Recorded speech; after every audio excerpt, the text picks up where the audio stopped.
I find it interesting, AJ, that you're talking about things when we ask you certain technical things, and you really go to it from an intuitive standpoint. Like you're talking about stuff that's just like almost observational or gut level. Like you know all the technical parts inside and out, but it sounds like a lot of how you operate is by pure instinct and to sense different, almost like in battle, like you're on the front line or something. That's what it feels like sometimes. Mm-hmm. Especially in action sequences where you literally are in, simulated battle.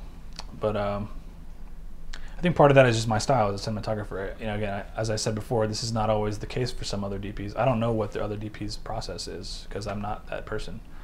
I didn't grow up wanting to be a DP, even though I am one now. I didn't go into this business wanting to be a cinematographer. I wanted to be a filmmaker. So I think about things a little bit differently. I'm not so concerned with the technical aspect of things. I am concerned with it on a almost autonomous level. Like I'm aware of the camera's settings at all times. I'm aware of how well that take was, if it was overexposed, if the light in the background was too bright or something like that. I know those things as I'm watching the footage, but that's not the important thing to me, because that's not the important thing for an audience either. If you're going to the movie, you don't care about that. You care about what's happening in the story, and you want to remain, you want to keep your suspension of disbelief going. And so when I'm shooting a film, I'm trying to do that all the time. I learned pretty early on that a small technical flaw of some kind is generally going to be overlooked by an average audience member. So I took some of the pressure off myself to be perfect technically. It's really not what it's all about. It's okay to be a little bit off, or it's okay to have like a small hiccup here and there, whether something's overexposed too much, or whether you were just a little off in the focus on that pool.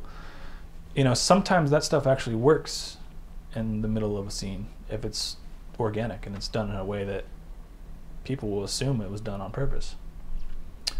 So if you treat it almost like, I think you have to achieve a level of technical expertise to get to this point where you can start thinking about other things. It's like driving a car for the first time. At first you're like, okay, my feet are on the gas pedal. All right, okay, there's the brake right here, and the radio, okay, my mirrors are set correctly. Like you're nervous about that when you first start driving a car, but after a while you're looking 3 or 4 miles down the horizon to see what's going on. You don't even look at the road in front of you. And they've done studies on this where people's eyes are tracked as a young driver, and their eyes are going left and right and up and down and to the gauges, and that's why people get in accidents when they're 15, 16, 17 years old. It's because their eyes are so nervous and focused on all the different technical details around them, they lose track of what's way down the road in front of them. And to me, as a cinematographer, I'm looking down the road, making sure that the film is on the right path and not going down some dead end somewhere, having a problem story-wise because of something I'm doing. So I guess it's the same way. Like after a while, you get experienced enough with these cameras and these rigs, and they're all very similar anymore. It's very hard-pressed to be challenged with settings in a camera anymore. It's a brand new camera coming out. Okay, that's cool. I'll check it out. I'll see what it's capable of. I can tell pretty quickly based on the specs and based on some of the, the footage that they post from NAB and things like that, what the camera is capable of, where its strengths and weaknesses are, and what kind of uses you can get out of it. So all of that technical stuff I try to do early on in the process, like pre-production. I'm choosing the camera, the lenses, the lighting style, and I get a lot of this stuff from the director. If the director asks me to, or a director is inspired by a certain lighting style.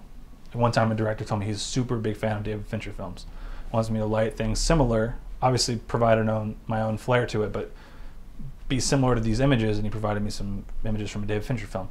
I know David Fincher likes a lot of soft overhead lighting, so I got my package to be, my lighting package accordingly, and I explained that to my gaffer accordingly.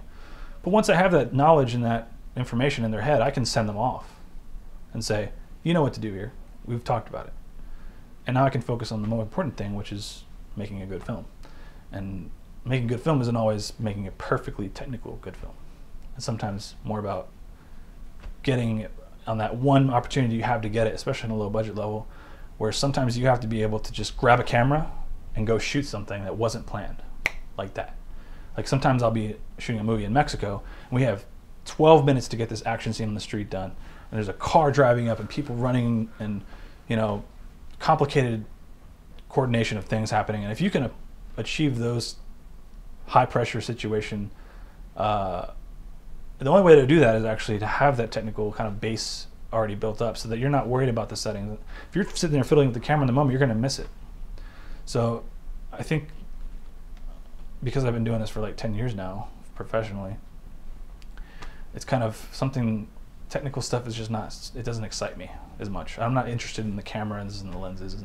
I like making those decisions early on, but once I have those decisions made, it's just kind of like, let's choose from this toolbox that we've built for this film for what's next in the scene, instead of being like, okay, you know, doing the math and all that stuff.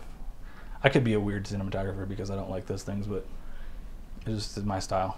You know, it reminds me of, speaking of psychology, the Maslow's what it was, hierarchy of needs. So you have security, safety, shelter, you know, all that here, and once that's, you know, met, then you can go to these other, like, far out, you know, self-acceptance or what, you know, all these different things. It sounds like the same thing for the filmmaking. Once you have, you know, the ISO and all these different things correct, then you can go to other realms with it and really... Yeah, I think you can also start breaking rules. You can start taking the rules that you know and going, I don't really like this rule right now. It doesn't work for me in the scene. I want to break this rule, and I have a reason for it. And you can choose to go crazy. Like, I remember on Lost Time, I shot a scene at 12,800 ISO. And it turned out really cool looking, because I was like, I want to see what this camera can do at that level. And also, I'm on an alien spacecraft. I feel like it would be a totally different experience to a human. And in my mind, there's other light sources going on. There's a whole other spectrum of light maybe that the alien can see. So you're getting blasted, in my mind, with light. And I wanted to have a viewer experience that to a certain extent through the camera. And if that means I pushed the camera to the limit, or I pushed it past its limit, then that's what I had to do for the scene. But I just did it because I wanted to do it, not because I thought, oh, well, this, you know, the rule tells me I gotta shoot this ISO for, you know, this type of scene. I've worked with the camera so many times, I just got bored of doing it all the right way. And I just wanted to do it the way I wanted to do it.